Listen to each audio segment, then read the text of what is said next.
Gary Walker here with liveanabolic.com, and in this video I'm going to tell you how to get in shape after 40. Alright, first thing, 40 is still young, man. Keep that in mind, alright? Although you have to do things differently compared to your 20s and 30s, 40s isn't old at all, alright? You just have to be smart, do things that are a little more strategic. I'm going to give you some things to really focus on, but it's not going to be too difficult if that is your goal. That's the first thing.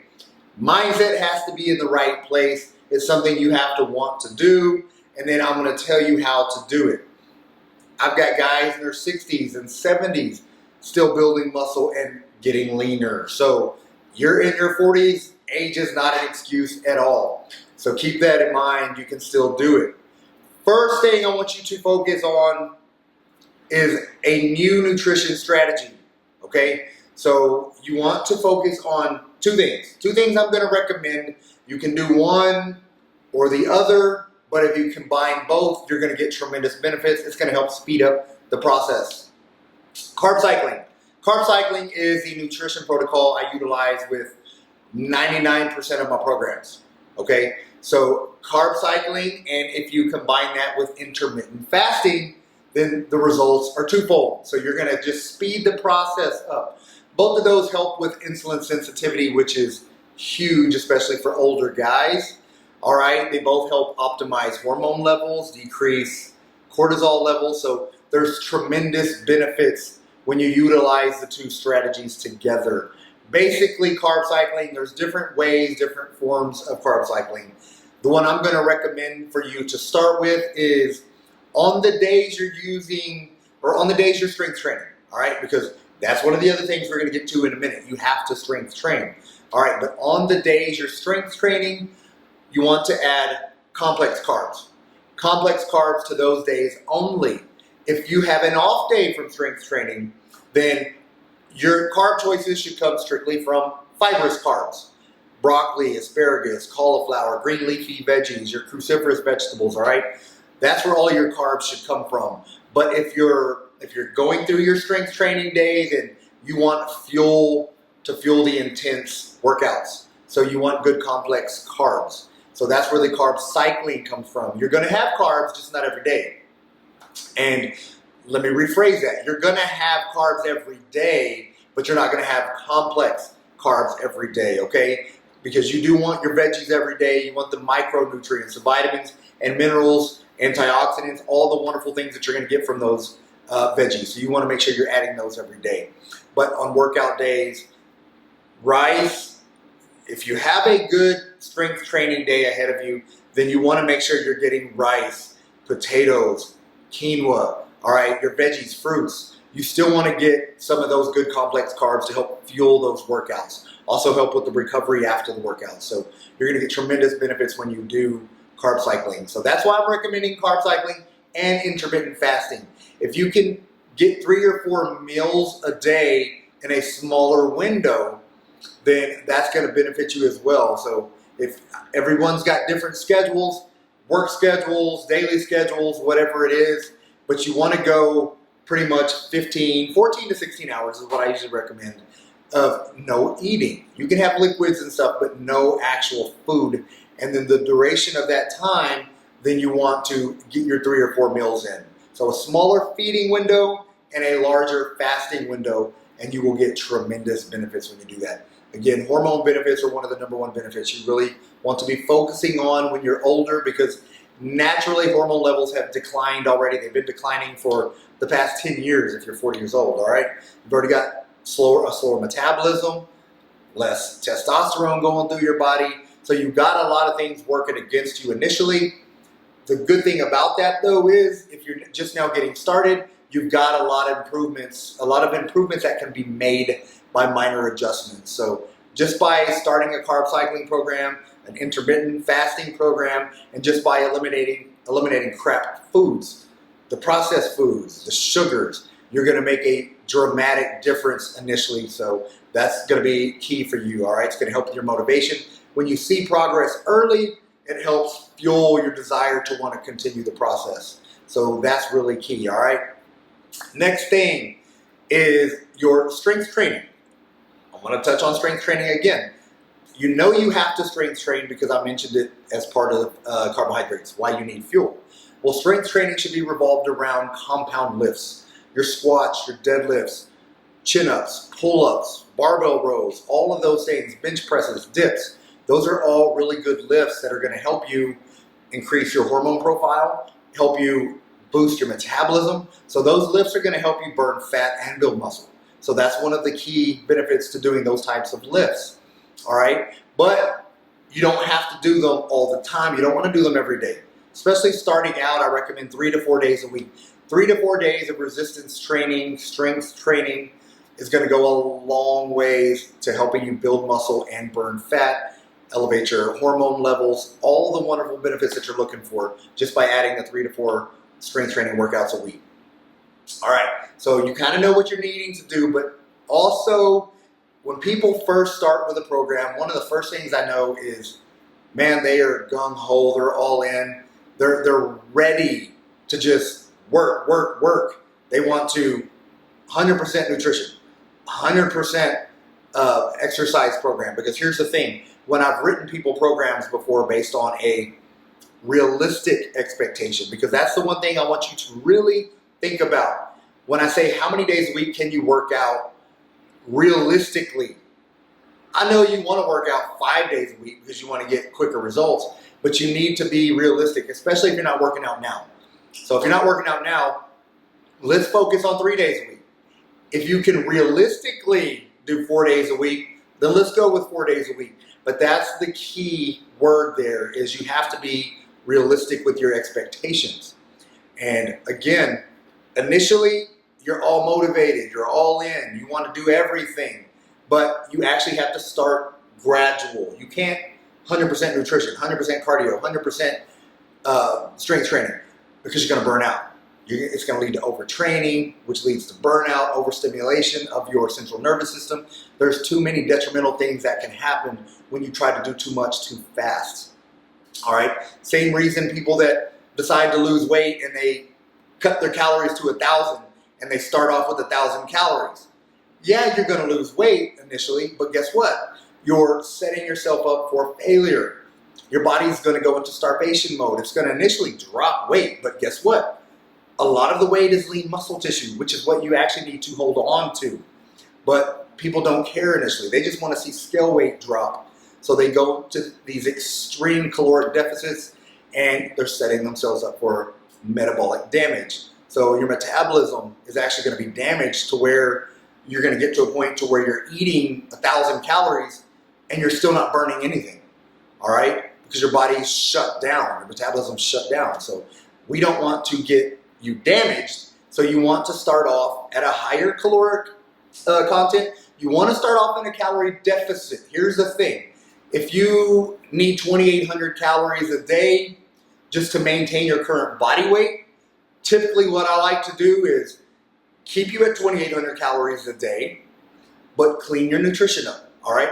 Instead of 2,800 calories coming from your typical chips, sandwiches, pizza, burgers, whatever you typically eat, it's going to come from nutritious meals. So you're already cleaning up your nutrition. Now you're going to start adding your strength training. So you're going to be burning 300 to 500 calories. So you're creating your deficit based off of your work intensity. So you're going to lose weight. So that's the initial plan. Eat as much as you can to still fuel your workouts, but burn it off, work it off. And that's the other thing. These workouts you're going to be doing 3 to 4 days a week, they're going to be shorter but intense workouts. We're talking 45-minute workouts and intense enough to burn calories. So you're creating a caloric deficit based on your workload, all right? So that's what you want to do initially. And don't just start thinking, okay, 2,800 to maintain. Well, I'm going to cut that in half. I'm going to go to 1,400. Well, guess what? You're at 1,400, which is a huge deficit. Then you're burning 300 to 500 with the workout, depending on the type of workout you're going to be doing. So your deficit's already larger. So again, setting yourself up for failure. So don't do that. That's the last thing you want to do. Like I said, it's going to set you back. It's very detrimental, and it happens a lot. That's what happens with a lot of people. They go too fast initially, go all in initially, because they don't want the 2 to 5 pound weight loss. They want a 10 to 20 pound weight loss, which again is cool if it was all fat, but it's not. A lot of it's water weight initially. And then when you're cutting to extreme, then you're losing fat, a little bit of fat, and lean muscle tissue. So when you lose lean muscle tissue, it's going to slow down your metabolism even more.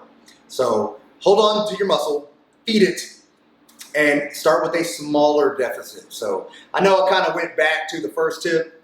I just got into a lot of information there, but I just wanted you to know your nutrition, where you stand with your nutrition, strength training, the type of workout you should be following, and then also give yourself enough time to rest and recover.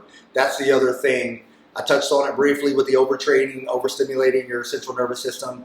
So 3 to 4 days initially to work out and rest. Fuel your body, feed your body, allow your body time to rest and recover. So sleep is very important. 7 to 9 hours of sleep at a night, but of good sleep, good REM sleep, all right? You want that rapid eye movement sleep, the sleep that when you're deep in sleep, your body's releasing hormones, growth hormone, testosterone, lowering cortisol levels, so you're getting tremendous benefits when you're in that type of sleep. So those hormones are actually going to help you recover and repair, build muscle tissue, all the things that you need after you're working out. So you're going to get tremendous benefits when you do that. But, all right, a lot of information, guys, but you're 40, you're young. That's what I want you to realize, man. You're not too old yet, and you got a long ways to go. Like I said, I've got guys, 70s, that are still building, still losing weight, still doing great things, and it keeps me motivated as well. Been training older guys for a long time, and that's what keeps me motivated. I see what kind of progress can continue to be made when you are still motivated and still challenging yourself and pushing yourself. So last point I want to make with your workouts, touched a lot on the actual nutrition, caloric deficits, how to burn. With the workout, focus on progressive overload. All right, so basically all that means is you're gonna start with a basic workout. Workout designed around compound lifts. So let's take a squat. If you're doing a goblet squat, if you haven't done anything for a while, then here's the other thing. You're probably gonna lack some mobility in your hips. If you someone that's been sedentary or you're at a job that you've been sitting for a lot of years, you're gonna have really tight hip flexors and a weak lower back.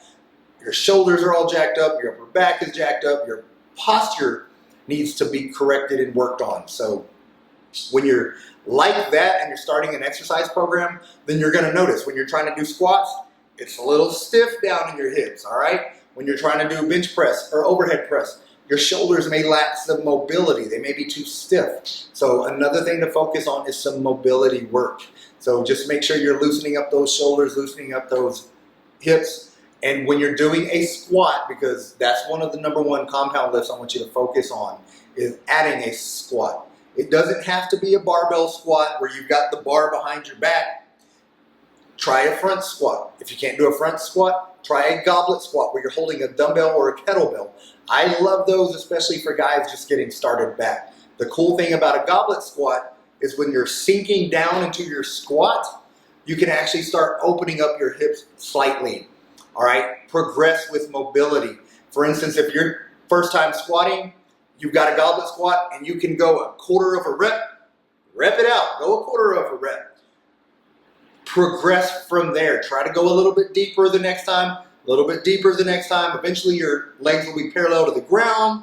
You're gonna be sinking a lot deeper. Your hips are gonna get a little bit more mobility. So it's gonna be a lot more comfortable for you. And the more mobile you are, the better you're gonna feel. Keep that in mind, because when your joints are stiff and immobile, then it's not very comfortable. I've actually been there. I had a job where I sat on my butt for 16 years, and it's like, sat, typed on a computer, it's really hard on your lower back, really hard on your hips. So every time I got to the gym to go work out, I would have to spend 10 minutes on mobility work, just loosening up before I can get into my workout. So initially, that's something you may want to do as well. So if you got any questions about mobility drills or anything, let me know. I've got a couple videos out there. I can post more if that's something you're interested in, on how to open up your shoulders a little bit more, open up your hips a little bit more, how to get your knees ready for squats, because I actually had a knee injury, not from working out. Working out is what actually strengthened my joints. I had a knee injury from basketball. So it's one of those things that I tore my meniscus, I bruised my subperiosteal tibia. So it's a bruise in my tibia bone, and that was painful, man. It took a long time to get over that. So when you have those kind of injuries, it takes time to warm up before you can actually warm up, before you can actually work out, all right? So I can actually share a little bit more about what I have to do with my knees before I get into squatting too. So just let me know if that's something you're interested in. Also, if you have any other questions about any of this other stuff I covered, man, comment below and ask, because I want you to get started. You're still young, not too late for you. Whether you got 50 pounds to lose or you want to gain 10 pounds of muscle, whatever your goal is, you can achieve that goal. So you just have to find a starting point. If you want a program that's a done-for-you program, I actually have a Ripped After 40 program that's specifically for older guys, all right? And it's something I initially wrote for myself when I started getting older, and I realized things didn't work the way they used to, so I had to do things differently. So it's got a carb cycling protocol that it's a hybrid version, but it's carb cycling, something I utilize with this program. And I've got anabolic cardio, which is, there's different types of cardio, and I don't want to get too deep, but if you're interested in the types of cardio you should be doing at your age, if you do need to lose weight, then you don't want to do the long duration cardio. Ditch the long duration cardio and focus on high intensity cardio, which is anabolic cardio. There's metabolic circuits that you can do. I've also got those in my program. So there's a lot of different high intensity exercises you should be focused on, as opposed to long, slow duration cardio. That's more detrimental, and it's going to keep you in the gym on a treadmill for like 45 minutes. So that's no fun. So these workouts I'm talking about are 6 to 12 minute workouts, and they're designed to get you in a afterburn, which is an epic effect. It's going to allow your body to burn calories hours after you've done the workout, which is a tremendous benefit, and also help increase hormone levels as well. So a lot of information, I know, but again, it's all in my program. If you want to check that out, there's a link in the description box, Ripped After 40 for Men. Click on it, check it out, pick it up if you want, because it's going to help you. It's a blueprint to get you ripped and as quickly as possible, and it's designed specifically for older guys. There's Tricon training in there, which I designed as well for older guys. It's going to help save your joints, shoulders, elbows, wrists, knees, hips. All of those joints that people tend to get issues and overstressed over time. It's going to help relieve some of that stress. So, all right, guys. Again, if you got any questions, comment. If you haven't subscribed to my channel yet, man, please subscribe to the channel. And that's all I got for you. Get busy, get after it, and God bless.